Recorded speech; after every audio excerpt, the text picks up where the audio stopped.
Okay, thank you. Pailanan ko ako si Attorney May Faith Bontiglao Garcia, District Public Attorney sa atong Public Attorney's Office. Reaction lang ni ako. Ako, advocate ko sa restorative justice. In fact, I posted a campaign sa Facebook to stop killing in Sidangan. And there ay daghang kayong may komentaryo, lain-lain komentaryo para makita nato pod ang ug unsa po'y istorya sa atong mga katawhan diri sa Sidangan. Mahitungod aning patay. Ang amo nakapabi pod og mga comments against sa amo nga apilon lang po din mga abogado kay mura maghapon sige panakop ang mga pulis pag-ausod naman gihapon sa mga abogado, especially namo because we are with the Public Attorney's Office and most if not all of our clients are all criminals. In fact, I posted earlier sa Facebook 90 to 80% sa tanang na priso sa Bitoon District Jail. Ilang kaso, rape, robbery, theft, illegal drugs, akuha ng kliyente. I have 46 cases of drugs. Kaning 46, dili ni individual person, pero cases filed. Ang mga tao ani nga na priso, maybe less than 20 persons, kay sa usa ka tawo tuluman ka charge. Possession of illegal drugs, selling of illegal drugs, and using of illegal drugs. So sila, kung wala sila'y abogado, nga moadto sa korte, walay mahimo ang korte, dili pwede magbista, kung dili mutudlo og abogado, kami gisweldoan sa gobyerno para mo laban nila kung wala sila ikatabang or ikabayad nga abogado. So karon, sa laban namo kung makagawas ang mga gipangdakop sa droga. Siguro among tanawon, bisag dili mo imuting sa korte, makagawas ra gihapon ang mga gipangkasuhan og droga. Kay nga naman, kulang ang ebidensya. Naatay constitutional provision that everyone is presumed innocent until proven guilty beyond reasonable doubt. Sa ato pa nga lang among ipanglabanan, kung wala pa na sila nasintensyahin sa korte, inosente pa na sila.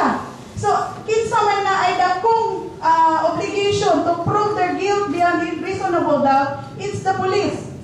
It's the prosecution. And usually in drug cases, it's the police nga mo testify anang mga kasuha. So karon, I even coordinated with the police. In fact, I am friends with the police because I am ready anytime available if they will invite me to conduct a lecture to teach them how to arrest persons who violated illegal drugs. Usahay mga mamutana ni sa korte, kabalo mo manual operation sa illegal drugs nga gihimo sa Camp Crame atong 2010, mingon taon ng mga witness, wala ma'am. So, ang ilahang pagdakop sa mga drugs in violation na of constitutional rights sa accused, sa ato pa, imbes na katong Section 5 na non-bailable offense, dili sila pwede makapiyansa. Walay mahimo ang korte kundi mo grant sa ilang piyansa kay hinay man ang ilang ebidensya. So maybe one of my recommendations to the police is that if kanang in charge diha sa ato ang mga anti-drugs unit, maybe they will undergo intensive trainings for the arrest of this mga illegal drugs, no? Kami, we are really very open. Ginan, di katawaan dali ko nila. Sa mga pagkatorne mo po ng tudluan ng mga polis o kung saan, di mo pili na inoong ka. Kung dili man, kay we are defending the right of the accused, but the society has also their rights. So it's up to the court kung maayong pagkapresenta. Patay na midaan. Kay all we did is was just will deny. Mura man ay among defense kanunay. In court, we will deny that we are not selling, we are not possessing, we are not using. So if there is a strong evidence, bisang pag dili, wala may mahimo. No? So mura na ako ang kaistorya nga imo-ingo din sila ay kanigon si Attorney Garcia kung ang protector magunin siya sa illegal drugs. No. In fact, we are on a first come first serve basis. If you go to our office and file a complaint, we will assist you. In fact, most of us, amo mong i-endorse sa prosecutor, amo mong i-endorse sa police, or if not, kami mismo, may magahimo sa inyong complaint. So, kung interest naman ni. So kaning public attorney's office, di lang may mudapig sa mga napriso, mudapig kun sa mga nagreklamo. Pero kasagaran man kon nga among kliyente kay itudlo mi sa korte, wa mi namili alang amo ang kaso. Di na namo pilion. Itudlo mi sa korte kaning rapist nga iyang anak iyang girip, ikaw may mudapig ani. Mo may among trabaho, sumuy among gidawat nga trabaho. Bisag dili mi makatan-aw anang mga pictures because bisag ang akusado na ana sila'y katungod. Munang mukuyog yung galit ko, mga mag-imbitar ang ato ang sanggunian. In fact, I was able to talk to SB member Martino Magallanes. Kaya previously, ni-approach na ako na may campaign sa anti-drugs attorney. Wow, ka na mong lecture. Oo, at any time. Pero numutan ako niya, asa naman to itong campaign, sir? Daghan namang patay ron. In fact, during barangay assemblies, if the barangay will invite us, we will go there and inform of the people of their rights. Kung sa ko'y kadaot aning droga. So, I am always in favor nga if they violated criminal laws, then they should be prosecuted, but not killed. No, kay naman tay balaod. Dili nato kungkungon ang balaod sa atong mga kamot. Mura po tayo akong ika-story.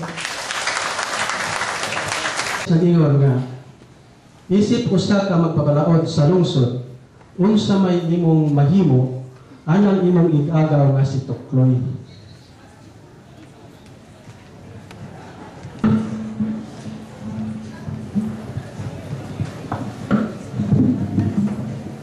Again, salamat. Ako pantahod sa atong pinalagang niyo, Mother, sa atong Chief, Colonel, ako mga kauban, ang Vice, kaya ninyong tanan. Again, may salamat. Ako kayo salamat nga naiga-text, bahay nato. Pwede ko makalikod niya, subang ko nila ito. Wala agi ko na siya sa pangutana. Ang pangutana na ako karon unsay mahimo ako. Si Tukloy Masias, actually si Mark Cliff Masias, hindi na siya Masias na kay mama na may Masias niya. So, panahon nga si Mayor Bert Masias na inahimo. May akong pangutan ako, ipakabot ba ako ninyo?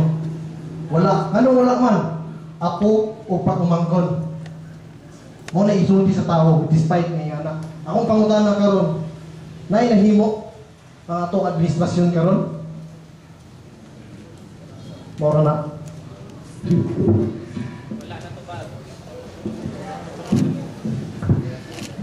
Okay, so natuba pa to ang pangutana?